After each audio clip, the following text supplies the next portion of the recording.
Very cool. Would you say that as you go about planning or even just what you do as you wake up on a given day and see what's happening in the world, can you articulate any kind of balance between like, here's what DNR is doing that we want to tell people about, and here's what is happening in the world, whether it be Halloween, a Taylor Swift album, um, anything, like what comes first? Like, here's what's happening in the world. How do we plug into that versus here's what DNR is doing? How do we say that to people? Yeah, that's a great question because it's kind of both, right? There's times where, I've had somebody from forestry come and say, "Hey, we're really trying to emphasize the importance of prescribed fire and how it helps keep our forests healthy. Let's do a post about that." And so then that's the kind of thing where somebody comes to us with an ask, and we'll sit down and say, "Okay, now how can we possibly wrap in prescribed fire to the cultural conversation, or even just a quippy tweet or whatever?"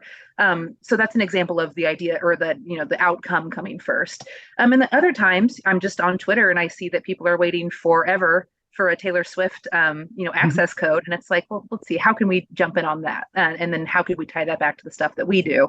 Oh yeah, volcanoes. So it really is both. It really just depends on the day and how that day's playing out.